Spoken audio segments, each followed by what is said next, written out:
sampai hari ini masih menunggu hasil gugatan kami. Tapi melampaui itu,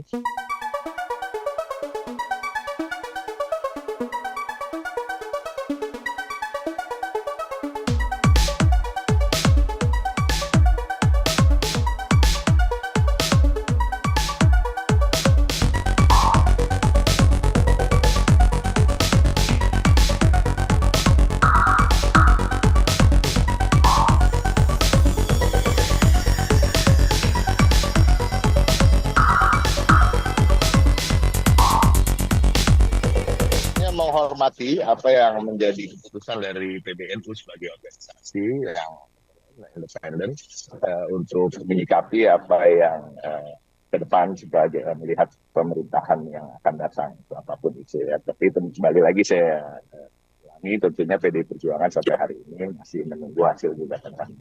Tapi melampaui itu, tentunya kita harus bisa mempelajari terkait dengan Indonesia secara keseluruhan dan posisi Nahdlatul Ulama. Dan Nahdlatul Ulama itu menurut kami dan menurut saya pribadi, it's not only an organization. Nahdlatul Ulama itu beyond sebuah organisasi. Nahdlatul Ulama is a way of life. Being a Nahdliyin itu artinya way of life-nya Nahdliyin. Begitu juga seperti Muhammadiyah, itu gerakan yang begitu besar. Dan saya rasa tidak bisa hanya porsikan sebagai sebuah organisasi. Kalau kita bicara terkait dengan kader-kader Nahdlatul Ulama itu ada di mana-mana. Jadi Nahdlatul Ulama dan Muhammadiyah ini kan mirip-mirip, tidak ada di mana-mana tapi ada di mana-mana gitu. Dan memang karena mayoritas dari rakyat Indonesia yang Muslim ini terbagi dengan dua istilahnya jalur keislaman lah, gerakan Islam gitu ya, Nahdlatul Ulama dan Muhammadiyah. Kita justru Indonesia itu banyak berutang budi pada keberadaan Nahdlatul Ulama dan kaum Nahdliyin.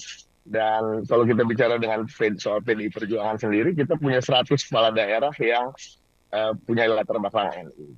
Di caleg maupun anggota DPR kita sekarang ada Gus Fala, ada Fikri, ada yang kemarin juga nyalek juga banyak sekali dari Nahdlatul Ulama. Bahkan di pemilu yang lalu, bukan yang kemarin ini, 5 tahun lalu telah dilakukan survei, di mana surveinya mayoritas dari pemilih Nahdlatul Ulama itu memilih PDI Perjuangan.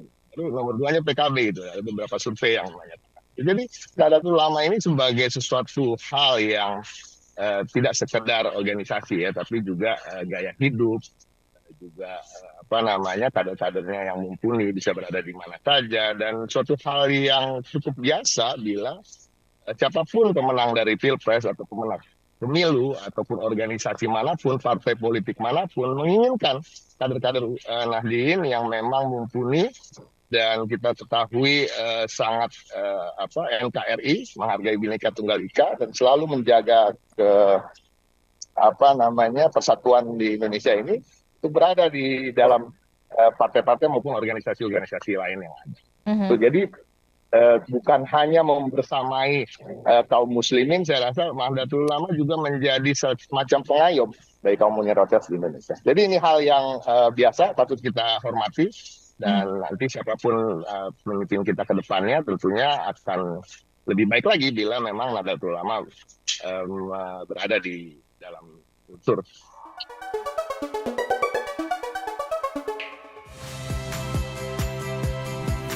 Saya Harjuno Pramendito.